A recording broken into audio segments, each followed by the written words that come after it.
We know that humans use bones and muscles for the purpose of movement and locomotion. Fishes, reptiles, birds, mammals, all these organisms, they possess a backbone, a vertebral column. They all are called vertebrates. So what are vertebrates? These are those animals which possess a vertebral column. So fishes, they have an endoskeleton. This endoskeleton can be made up of bone or it can be made up of some different tissue. When we look at the movement of fishes, we see that they usually move side to side in a zigzag manner, right? For this, they have strong muscles present on either side of their backbone. So this zigzag movement is usually caused due to the contraction and relaxation of these muscles. When these muscles, they relax and contract, it causes this zigzag movement with the help of which the fishes can move forward. Except for that, the fishes, they also have fins, tails. Okay, so they help in the movement of fish. They help in the change of direction as well. Fishes use birds. The body structure looks like this. This shape is what you call a streamlined shape, meaning that they have tapering ends, but they have a broader middle part. Now, what is the significance of having this tapering end? Fishes as well as birds, they have a streamlined body so as to prevent the resistance against water or air depending upon which environment they are present in. The birds have a streamlined body, so that helps them in movement. Streamlined body. The shape of many objects moving through air or water is designed in such a way that friction can be reduced between the objects and water or air.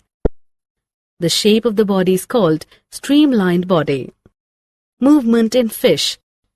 Fish have a streamlined body which helps them move fast in water. Fish swim with the help of their fins. The tail moves from side to side and helps the fish swim in the right direction. Some fish, however, move by bending their bodies from one side to another in quick succession, which produces a thrust that helps it move forward. Movement in snake.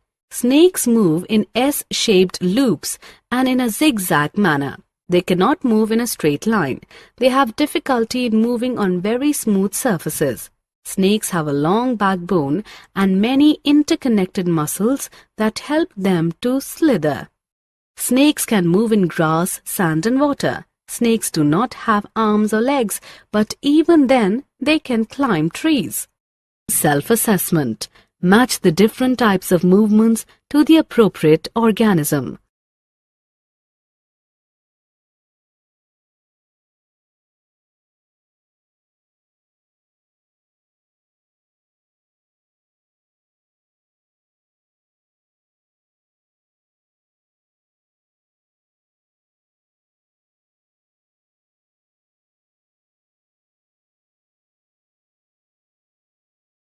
Movement in bird.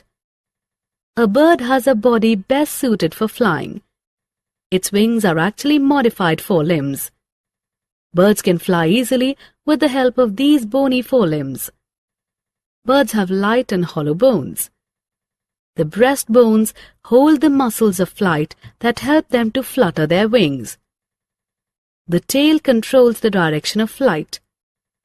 Birds have very strong shoulder bones. They don't have the urinary bladder, which helps them to fly easily. They can walk and perch on trees with the help of their hind limbs. Move with the help of wings and forelimbs, and we also see that in the movement of these birds in the sky, they require light weight, which is provided by the hollow bones that they have. So this was about the number of animals that we have seen here. The first, we have observed the earthworm. We have seen that the earthworm, it moves with the help of its front body and its rear part, right? And it happens with the help of the muscles that they have. Next, we have seen the snail. We have seen that the snail has an exoskeleton, which is the shell. Okay. Other than that, the movement can be caused with the help of muscular foot. Next is cockroach. In cockroach, we see that they also have an exoskeleton, but besides that, they have 3 pairs of legs and 2 pairs of wings, which help them in flying. It helps them in moving. Okay. Next is fishes. In fishes, we have observed that fishes have strong muscles on either side of the vertebral column. They move in a zigzag manner. Along with that, they have fin, tails, etc. Next is snakes. Snakes, with the help of muscles again, they form loops, okay, and then they move forward. Lastly, the birds have wings and forelimbs which help them in walking and fly in the sky. We also have learned that they have hollow bones. So this was about the movement in different animals. The human body and its movement. As we already know that the shape of our body is due to the presence of bones, cartilage and muscles. And there are 206 bones in human body. The framework of all the bones in the human body is known as skeleton.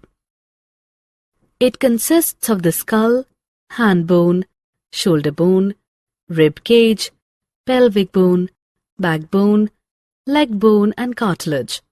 Most of the bones protect our organs, like the skull protects the brain, while the rib cage protects the lungs, heart, stomach, abdomen and liver. The backbone runs from the top of the skeleton to the bottom of the skeleton. It is connected to all the bones. And the pelvic bone protects the lower abdominal organs such as the urinary bladder, rectum and uterus. Summary. Let us summarize what we have learnt. There is always movement in body even when a person is sitting or lying down. Human body is made up of bones and cartilages which provide shape to the body and protects inner organs. The movement of body is controlled by alternate contractions and relaxations of two sets of muscles. Earthworms move by alternate extensions and contractions of the body using muscles. Snails move with the help of a muscular foot. Snakes slither on the ground by looping sideways. The body and legs of cockroaches have hard coverings forming an outer skeleton. Fish swim by forming loops alternatively on two sides of the body.